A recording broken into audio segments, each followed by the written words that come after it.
to get us in the Super Bowl now. And I would normally say you're really smoking something. I normally would say that. But I know the room, and I see the room. And I'm the one that okayed and put the coaches that are in that room in there. And I believe in this group. That certainly was something that causes you to have to check, because you have to reach deep to find out what you're thankful for. That's what that does.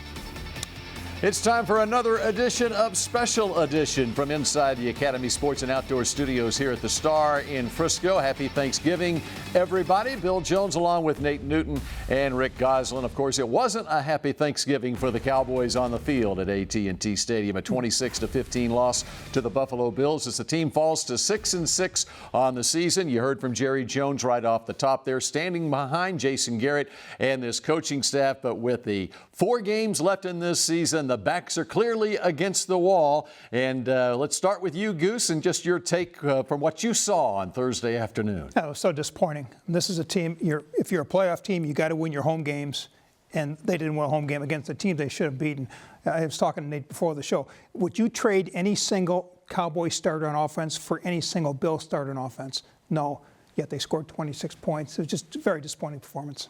You know, for me, it's our offensive line. For the last few games, they have not played very well. And we have had Zeke start off and doing what he needed to do, being very involved. And our offensive line have not blocked well enough. We've given up too many sacks, too many late, too many hits, and they're not giving the ball to Zeke enough. Yep, we saw Ed Oliver show up in a big way, the first-round draft pick for the Buffalo Bills, Jordan Phillips as well, Starlo Tulele.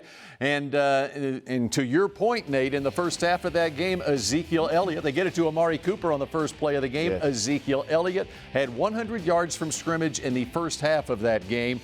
But when you miss a couple of field goals and you lose a couple of possessions there, the game starts to get away from you when the defense can't stop the other team. Yes, and we lost Connor Williams there for like a short period of time. We put in Soafili, and we thought that would be a better run attack, but they ran right away a pass. We give up a sack fumble to Ed Oliver, and, Murphy recovered it, and our offensive line went downhill from there. And that was the first play that Suafilo was in the game. Yes, they had the forced fumble on the sack. Yeah, again, takeaways are a difference. Again, Cowboys had no takeaways. New England, no takeaways. Buffalo, no takeaways. Bills forced 3 fumbles, intercepted a pass. That's how you win games. Takeaways. Give your offense short fields. Whenever the Cowboys get the ball, they got to drive 80 yards. That makes for a long afternoon. And you saw Cole Beasley there. Of course, he had a big afternoon in his return home. The Little Elm and SMU X with 6 catches for 110 yards and that touchdown. So where did that leave the Cowboys after that game against the Buffalo Bills? Well, it was a very emotional locker room after the game. You heard a little bit from Jerry Jones. There was emotion in his voice.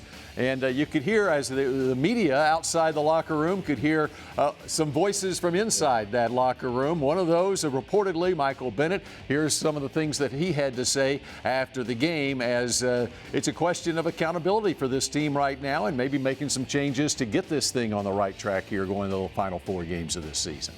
Great players make great plays, and I understand what Mr. Bennett is saying right there, but we need for you to make some great plays. You, Jalen Smith, Jones, you got to make great plays. Great players will spur guys like such as myself, just the core guys. You will spur me on to live and die with you, but nobody's making those great plays right now.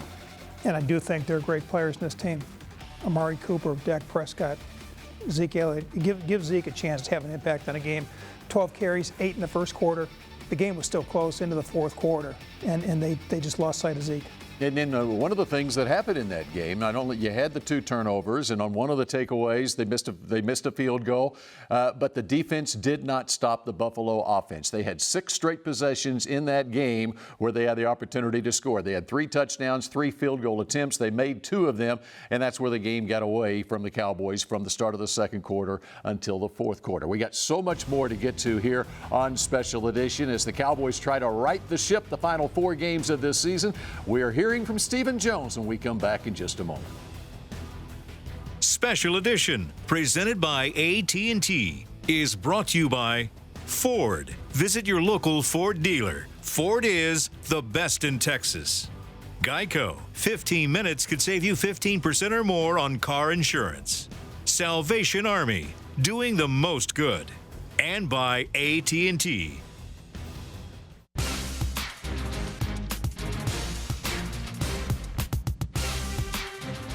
This segment is brought to you by the Texas Lottery. The Texas Lottery proudly supports Texas education and veterans. Play the Texas Lottery today. Welcome back to Special Edition. I'm Nick Eatman along with Stephen Jones, Cowboys Chief Operating Officer. And Stephen, let's talk about Thursday's tough loss to the Bills. I know I talked to you before the game and you were really excited about getting things turned around. Obviously wasn't the finish that you want. Yeah, unfortunately we did get off to a fast start, and usually that's a good sign for us. But, from then on it was, difficult for us. Hats off to the Bills. They've got a great defense.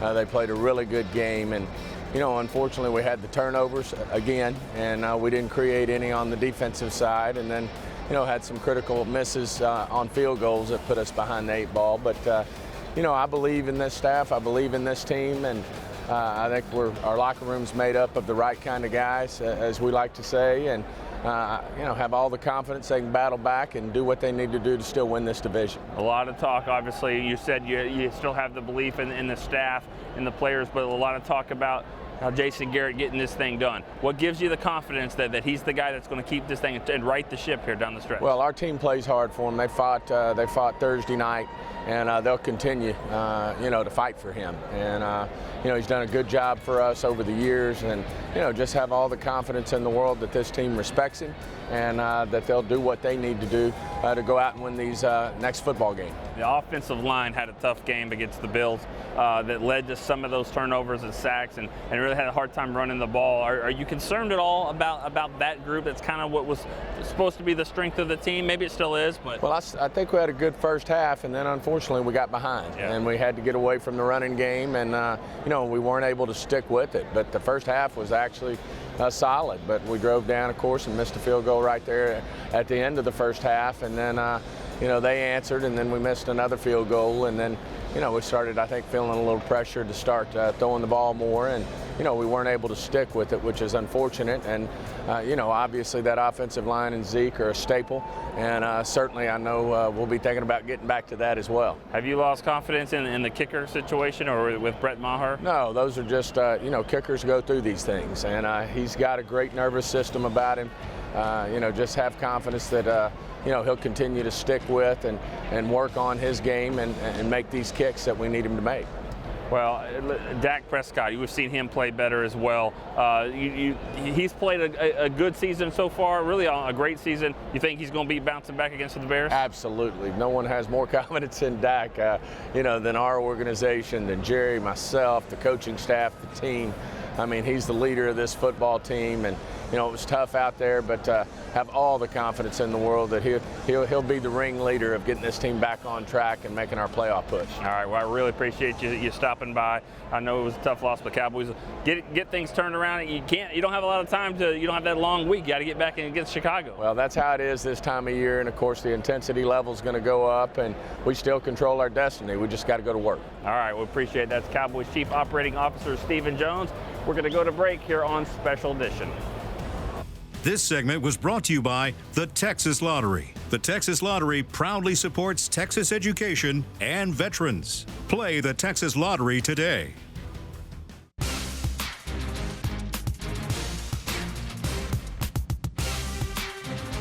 This segment is brought to you by Ford. Visit your local Ford dealer. Ford is the best in Texas. Yeah, the biggest thing we try to do is focus on ourselves and see what we can do to get better. Obviously, we're trying to win every ball game, regardless of who we play. And the big thing we have to do is learn from this experience and grow and get ready for the next challenge. It'll be here before you know it.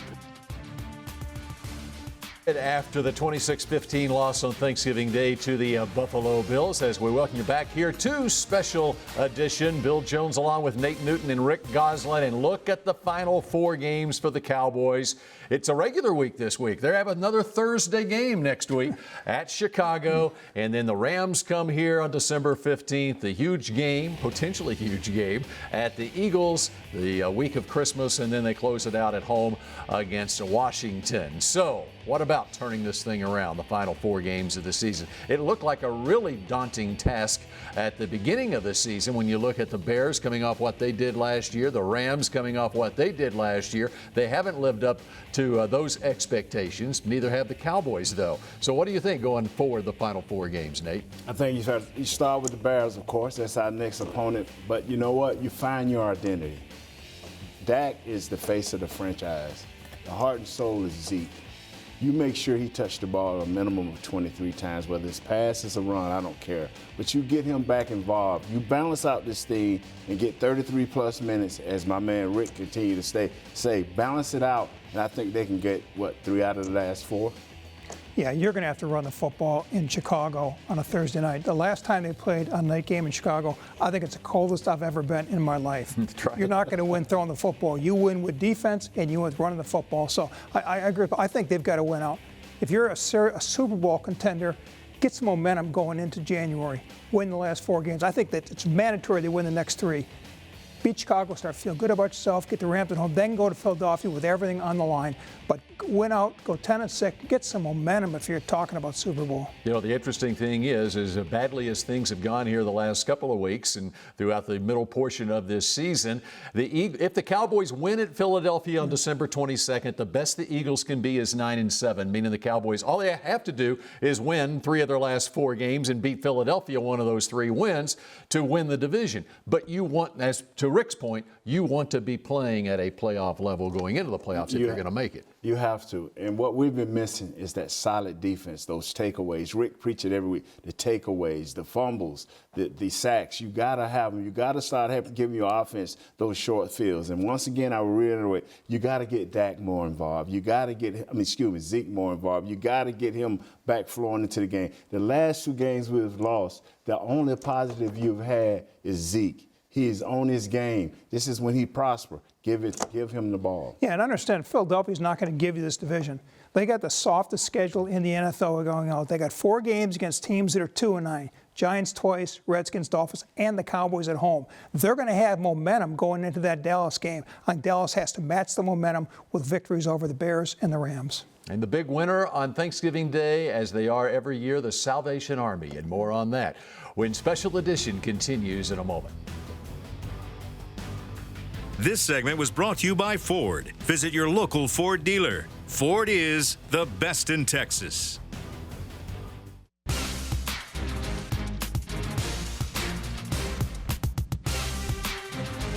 This segment is brought to you by AT&T.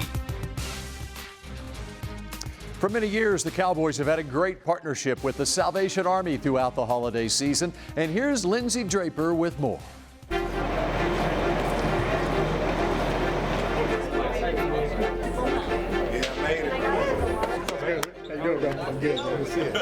Well, it's no secret that the Cowboys are always busy on Thanksgiving playing a game, but that doesn't stop them from going out into the community early for their Thanksgiving meal with families and people across the Dallas-Fort Worth Metroplex. This is the 16th year that we have been here with you guys to celebrate an early Thanksgiving. You guys are having a great time with the Salvation Army. It's easy. The Cowboys took over both Dallas and Fort Worth with one goal in mind: to serve. It means a lot, to just come out and see the joy on people's faces, the respect, the love, just to be able to cherish this moment. Had one guy I was sitting down with, he was like, man, this ain't Thanksgiving, this is Christmas. Absolutely. And there's no doubt, Thanksgiving meals taste way better after a win. Oh, absolutely. Always better off a win.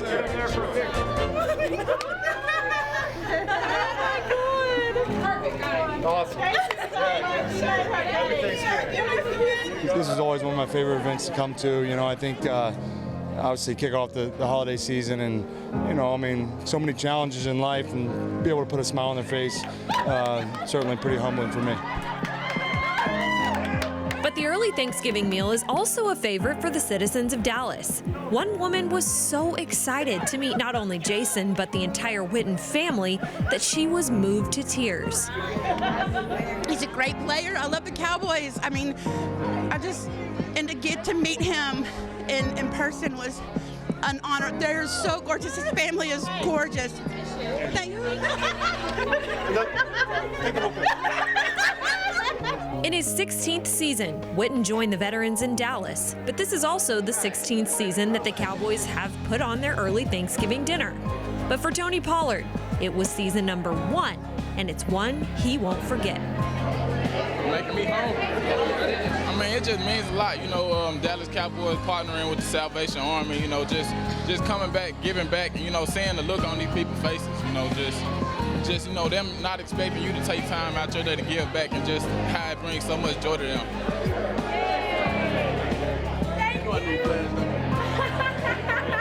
Big veteran presence here for the Cowboys. The last one signing, they would not leave until they signed every autograph to Marcus Lawrence, Ezekiel Elliott, and Robert Quinn. Reporting from Dallas for DallasCowboys.com, I'm Lindsay Draper. Salvation Army doing so much great work in the community. Up next here on Special Edition, we move into 4 down territory. This segment was brought to you by AT&T.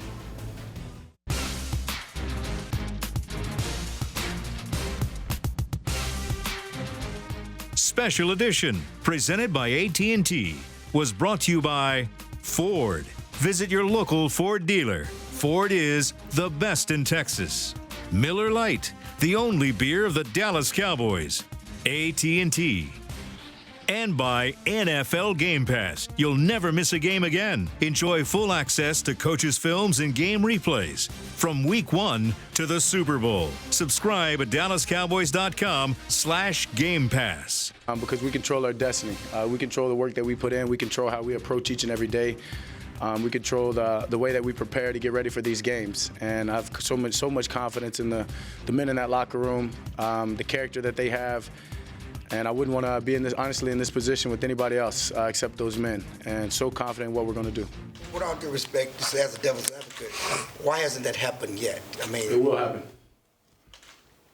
An ever-confident Dak Prescott after the 26-15 loss to the Buffalo Bills on Thursday. Bill Jones, Nate Newton, Rick Gosselin. We move into 4 down territory here on Special Edition as the Cowboys will play the Chicago Bears at Chicago next Thursday. First down, though, let's give this one to Goose. Why has Dak struggled his last 2 games? It's less about Dak than it is the teams he's playing. New England came into the game with the NFL's number 1 ranked defense. Buffalo came in with the number 3 ranked defense. Both of them rank in the top 3 in pass defense. It's what the defense did to Dak, less so than what Dak was in his struggles with the offense. And we saw those playmakers for Buffalo step up in a very big way in Thursday's game. All right, we move to a second down. If Amari Cooper's knee injury is serious and he was having it checked out the day after the game, how will Dallas adjust? What do you think, Nate?